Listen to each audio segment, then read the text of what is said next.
Assalamualaikum warahmatullahi wabarakatuh, teman-teman.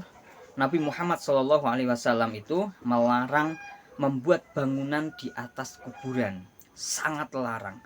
Bahkan beliau pernah mengutus Ali radhiyallahu taala anhu untuk meratakan semua bangunan yang ada di atas kuburan. Beliau membolehkan untuk menggundukkan sedikit saja, kemudian memberi tanda dengan batu atau dengan kayu, menandakan bahwa itu adalah kuburan. Tapi ketika membangun bangunan, apalagi membuat kubah, membuat masjid di atasnya, membuat sesuatu yang indah di situ, itu terlarang. Madhab manapun tidak ada yang mengizinkan.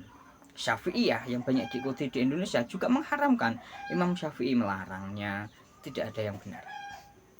Apalagi misalkan kita lihat fenomena yang ada terutama di Indonesia, banyak kuburan-kuburan yang akhirnya dibangun, ya kan, di atasnya dikasih bunga-bunga, didekorasi sedemikian rupa. Itu terlarang, sangat amat terlarang. Dan kalau kita mau jujur teman-teman semuanya, hanya ada dua golongan atau dua pemikiran yang ada di Indonesia terutama yang melakukan hal seperti ini. Yang pertama adalah Sufi dan yang kedua adalah Syiah.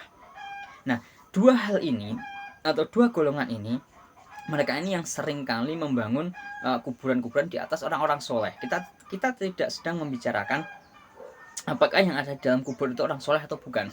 Yang menjadi headline kita, yang menjadi pembahasan kita adalah membangun di atas kuburan.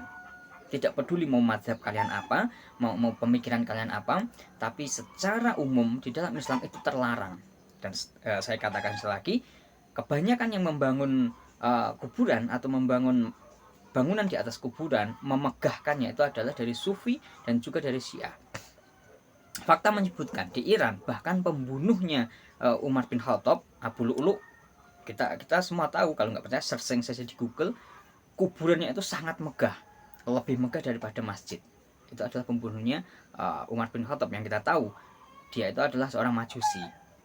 Dia diagungkan di Iran. Kemudian kita lihat di Indonesia terutama, kuburan-kuburan para wali, kuburan habaib mungkin dibangun sedemikian rupa indahnya.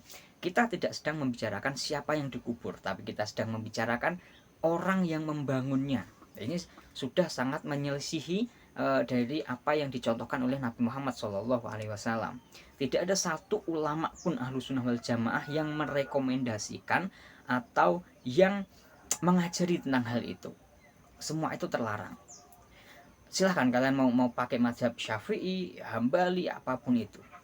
Tapi semua mazhab ini melarang membangun kuburan atau membangun bangunan di atas kuburan.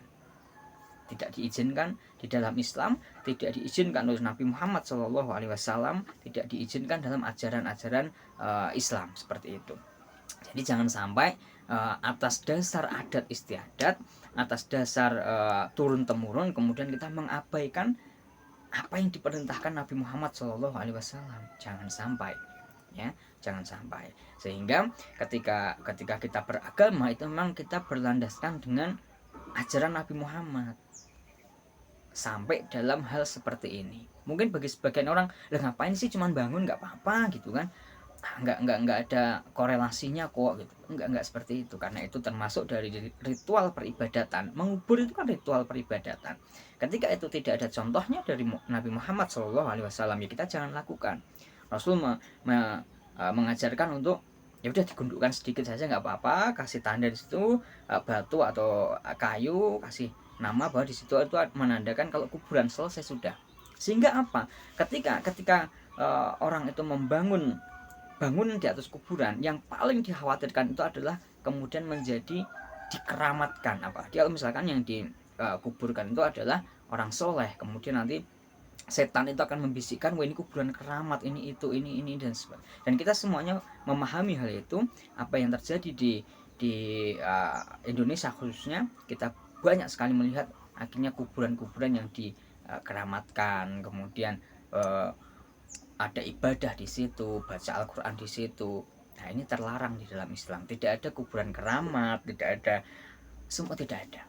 Ketika manusia sudah dikubur, sudah selesai hidup di dunia, tinggal dia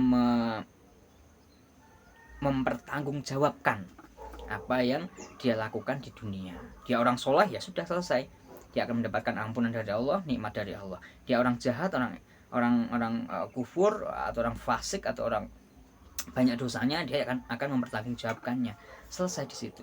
Urusan kita di dunia itu bukan memperbagus kuburan mereka, tapi kita mencontoh cara hidup mereka ketika dia memang orang soleh seperti itu.